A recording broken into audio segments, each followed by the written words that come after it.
TNPSC வந்து பார்த்தீங்க அப்படின்னா ஒவ்வொரு நாளும் இல்லை ஒவ்வொரு மாதமும் ஒவ்வொரு வாரமும் வந்து என்ன சில விஷயங்கள் அதிரடியாக பண்ணுறாங்க.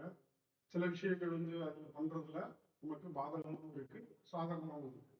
பட் இன்னைக்கு வந்து நம்ம என்ன பார்க்க போறோம் அப்படின்னு சொல்லி பார்த்தீங்கன்னா, இந்த குரூப் 2 முதுநிலை தேர்வுக்கும் அதே மாதிரி குரூப் 4 எக்ஸாமினேஷன்லையும் சில சேஞ்சஸ் அப்படிங்கிறத கொண்டு வந்திருக்காங்க. குறிப்பா சிலபஸ்ல வந்து என்ன சில மாற்றங்கள் கொண்டு வந்திருக்காங்க. அந்த மாற்றங்கள் மொழி பாடத்துல தான் வந்து என்ன இந்த மாற்றங்கள் அப்படிங்கிறது இருக்கு. ஸோ இந்த மாற்றம் அப்படிங்கிறது என்ன பின்னணியில இருந்து வந்திருக்கும் அப்படிங்கிறத எடுத்துக்கிட்டோம் அப்படின்னு சொல்லி பார்த்தீங்கன்னா, நடந்து முடிந்த குரூப் 2 தேர்வுல வந்து தமிழ் வந்து கடினமாகவும் ஆங்கிலம் ரொம்ப எளிமையாகவும் இருந்தது அப்படிங்கக்கூடிய ஒரு குற்றச்சாட்டு இருந்தது. அதுல உண்மையும் இருக்கு, அதை இல்லைன்னு சொல்ல முடியாது. ஏன் அப்படின்னு பாத்தீங்கன்னா, இதற்கு முன்னால் வந்து பொதுத்தமிழில் இருக்கக்கூடிய அந்த பாடங்களுடைய அந்த எண்ணிக்கை அப்படிங்கிறது ரொம்ப அந்த போர்ஷன் அந்த பகுதிகளுடைய எண்ணிக்கை அப்படிங்கிறது ரொம்ப அதிகம்.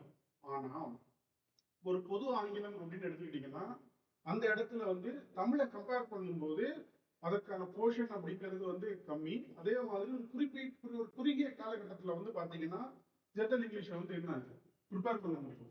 ஆனா பொது தமிழ் நம்ம ப்ரிப்பேர் பண்ணணும் அப்படின்னா டெஃபினட்டா நமக்கு ஒரு 6 மாத காலம் வந்து தேவைப்படும். ஸோ அந்த மாற்றத்தின் அந்த சில விஷயங்கள்னாலதான் வந்து என்ன இந்த மாற்றம் அப்படிங்கிறது கொண்டு வரப்பட்டிருக்கு. இது ஒரு நல்ல விஷயம் என்ன அப்படின்னு சொல்லி பாத்தீங்கன்னா, நோட்டிபிகேஷனுக்கு முதல் நாள் சொல்லாம ஒரு 3 மாசத்துக்கு முன்னாடியே நமக்கு சொல்லியிருக்காங்க. So it is an advantage, right? So ஜென்ரலா என்னுடைய வியூவை நீங்க எடுத்துக்கிட்டீங்க அப்படின்னு கேட்டீங்கன்னா, ஐ வெல்கம் திஸ்.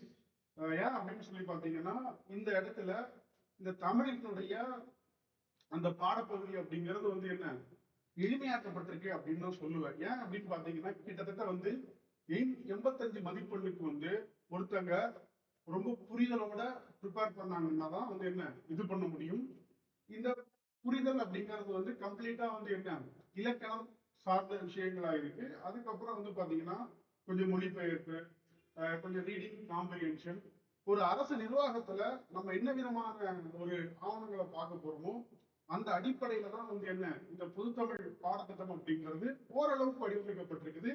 இதுல வந்து ஒரு மிகப்பெரிய சேஞ்ச் அப்படின்னா கண்டிப்பா கிடையாது. முன்னாடி இருந்த இலக்கண பகுதியை கொஞ்சம் விரிச்சு கொடுத்துருக்காங்க. அதுக்கப்புறம் வந்து பாத்தீங்கன்னா இந்த பார்ட் பி பார்ட் சில இருந்துலாம் என்ன நிறைய குறைச்சிட்டு ஒரே 15 மார்க் மட்டும் அப்படிங்கிற மாதிரி தான் வந்து கொடுத்துருக்காங்களே தவிர்த்து மற்றபடி ஒரு பெரிய சேஞ்சா அப்படின்னு கேட்டீங்கன்னா கிடையாது. இது புது தமிழை பொறுத்தவரை. இப்போ பொது அறிவு பகுதியை பொறுத்தவரை ஏதாவது மாற்றம் இருக்கா அப்படின்னு கேட்டீங்கன்னா ஒரு மாற்றமும் கிடையாது அப்படின்னு தான் சொல்லுவேன்.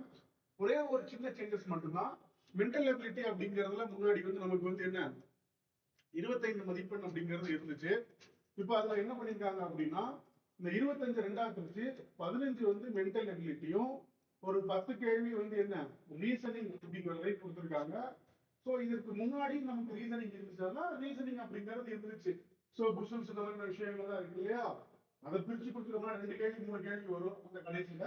பட் எக்ஸ்க்ளூசிவா வந்து பாத்தீங்கன்னா மார்க்கோட மென்ஷன் பண்ணியே வந்து கொடுத்துருக்காங்க.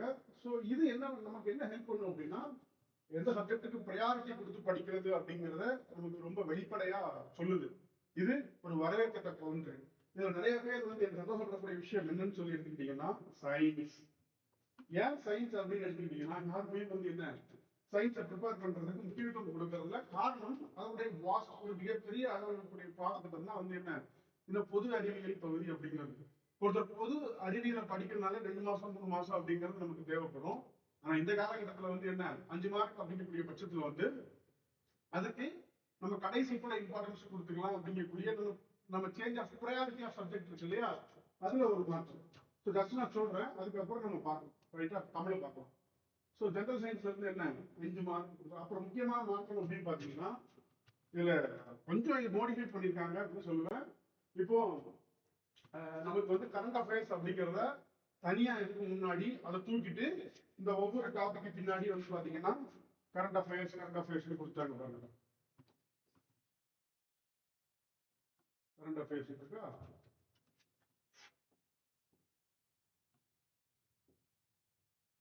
ஓகே. ஸோ இது அப்புறம் முக்கியமான மாற்றம் என்னன்னா இந்த கரண்ட் அஃபேர்ஸ் எல்லாத்துக்கும் கொடுத்துட்டாங்க. அதுக்கப்புறம் யூனிட் 8 அப்படிங்கிறத அப்படி இருக்கு.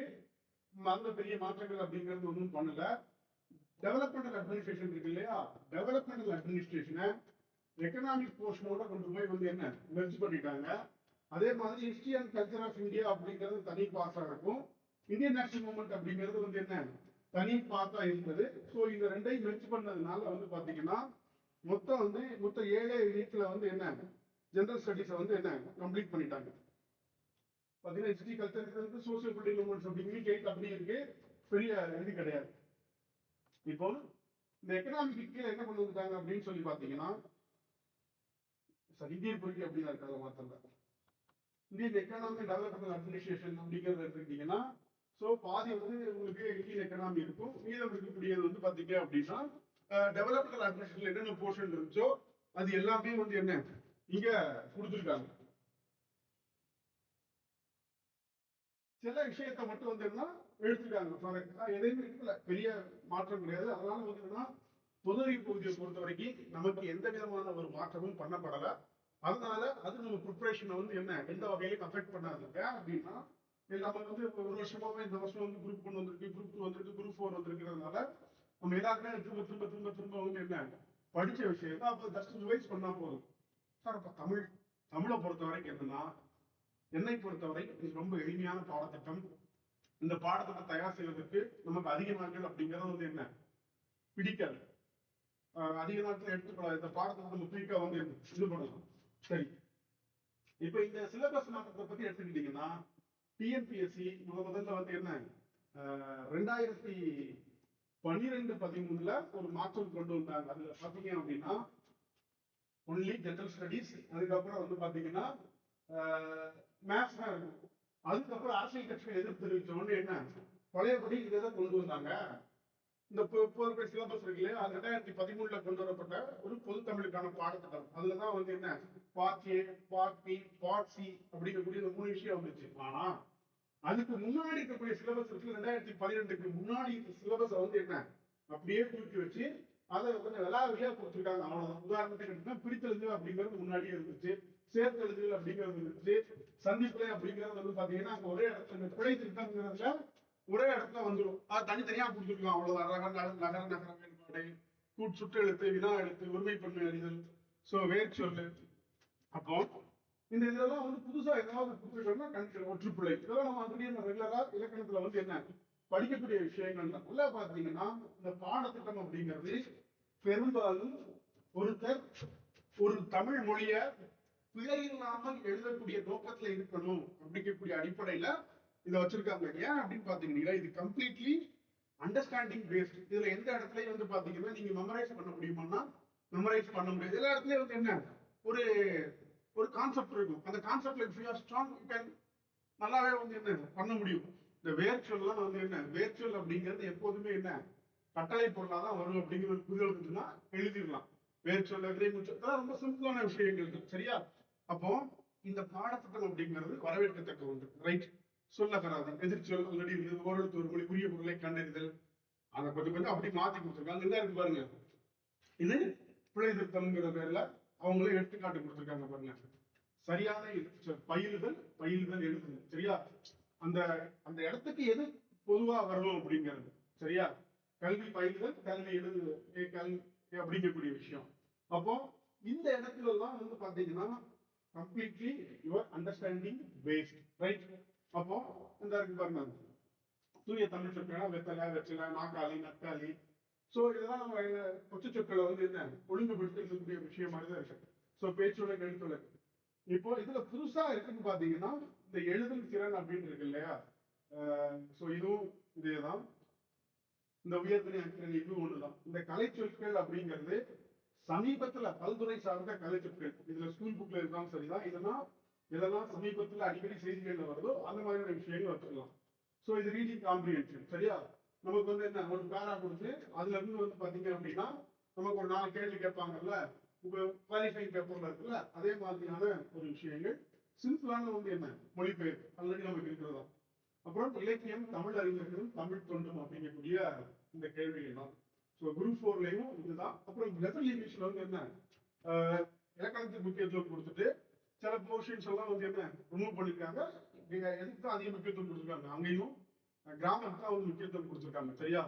ஜெனரல் இங்கிலீஷ் வந்து குரூப் 4ல கிடையாது. இந்த ஜெனரல் இங்கிலீஷ் கொடுத்துருக்கிறது வந்து யாருக்கு பொருந்தும் அப்படின்னா மாற்றுத்திறனாளிகள் இருக்காங்க இல்லையா, அவங்களுக்கு மட்டும் ஜெனரல் இங்கிலீஷ் அப்படிங்கக்கூடியது குரூப் 4ல பொருந்தும். ஆனா குரூப் 2 பொறுத்த வரைக்கும் வழக்கம் போல ஜெனரல் தமிழ் இருக்கு, ஜெனரல் இங்கிலீஷ் இருக்கு. சரி சார், இப்ப இதுக்கு மாடல் கொஸ்டின் இருக்கு அப்படின்னு கேட்டீங்கன்னா, ஆல்ரெடி நமக்கு வந்து என்ன ஓரளவுக்கு இதை கவர் பண்ற மாதிரி வந்து என்ன ஒரு கேள்வியில 2011 எக்ஸாமினேஷன் இல்லையா. இப்ப இந்த எக்ஸாமினேஷன்ல தமிழ் கொஸ்டின்ல பாத்தீங்கன்னா மொத்தமே 20 டாபிக் தாங்க இருக்கும். ஒரு டாபிக்ல இருந்து 5 கேள்வி, 20 x 5 3 அவ்வளவுதான். சோ கிட்டத்தட்ட வந்து என்ன அதே மாதிரி காட்டுறேன். இந்த இதையுமே வந்து என்ன நான் உங்களுக்கு ஷேர் பண்றேன். சரியா, அப்ப தெரியும் ஓகே இந்த கொஸ்டின் இப்படிதான் இருக்கும் அப்படிங்கக்கூடிய ஒரு புரிதல் அப்படிங்கிறது உங்களுக்கு வரும்.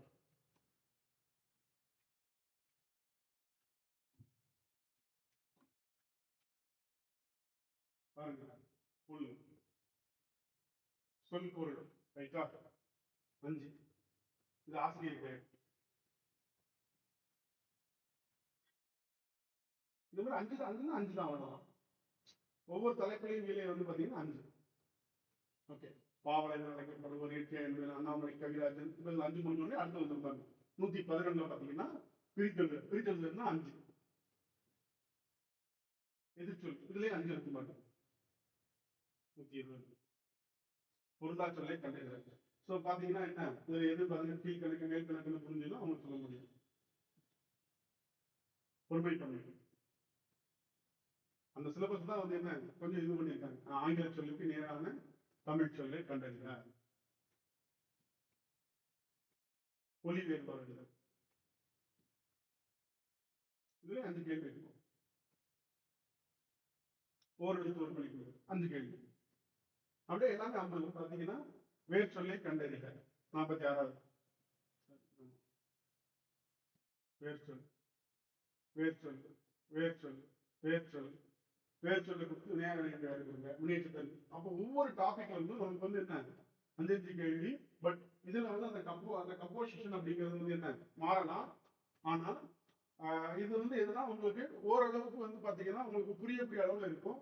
இன்னும் பாத்தீங்கன்னா நம்ம குவாலிஃபைங் பேப்பர் தமிழ் இருக்கு இல்லையா பிலிம் எக்ஸாமினேஷன்ல அந்த மாதிரி தான். ஸோ அதனால இந்த பாடத்திட்டம் அப்படிங்கிறது வரவேற்கக்கூடிய ஒன்றுலாம்.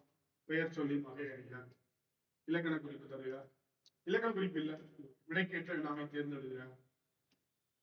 ஸோ அந்த ரீசனிங்கே சாரி காம்ப்ரிஹென்ஷனு, அதுக்கப்புறம் வந்து என்ன டிரான்ஸ்லேஷன், இந்த மாதிரியான சில விஷயங்கள் மட்டும்தான் நமக்கு புதுசா கொடுத்துருக்காங்க. அது ஒன்றும் கடினமான பகுதி அப்படிங்கிறது கிடையாது. ஆனா என்னன்னா இந்த பாடப்புலத்தினுடைய முக்கியமான விஷயம் என்னன்னா நீங்க கேர்லெஸ் மிஸ்டேக் பண்ற மாதிரி தான் இந்த சிலபஸ் அப்படிங்கிறது இருக்கு. சிலபஸ் கஷ்டம் கிடையாது. ஆனா வினாவினுடைய தன்மை அப்படிங்கிறது நீங்க கேர்லெஸ் மிஸ்டேக் பண்ற மாதிரி தான் வந்து என்ன இருக்கும். அப்போ இந்த தமிழை பொறுத்த வரைக்கும் கூடுமான தேர்வு எழுதித்தான் வந்து என்ன அந்த தவறுகளை குறைக்க முடியுமே தவிர்த்து வெறுமனே ப்ரிப்பேர் பண்ணா இந்த தமிழ்ல இருந்து வந்து என்ன தவறுகளை குறைக்க இயலாது. நீங்க நல்லா எடுத்துக்கிட்டீங்கன்னா உங்களால ஒரு ஃபேக்சுவல் கொஸ்டின்ல 10% வந்து என்ன உறுதியா ஆன்சர் பண்ண முடியும். ஆனா ஒரு கான்செப்டுவல் ஒரு அண்டர்ஸ்டாண்டிங் பேஸ்ல வந்து என்ன உங்களால ஒரு 10% கொடுத்து உறுதியா சொல்ல முடியுமான்னா சொல்ல முடியாது. ஸோ கூடுதலான பயிற்சி அப்படிங்கிறது வந்து என்ன இந்த மொழிப்பாட மாற்றத்துக்கு நமக்கு தேவை. சரியா? ஸோ வேற சந்தேகம் இருந்தா கேளுங்க, நான் சொல்றேன். இந்த கொஸ்டின் பேப்பரை வந்து என்ன நான் டெலிகிராம் சேனல்ல ஷேர் பண்ணுவேன். நீங்க ஜஸ்ட் வந்து என்ன பார்த்துக்கோ. Okay, thank you.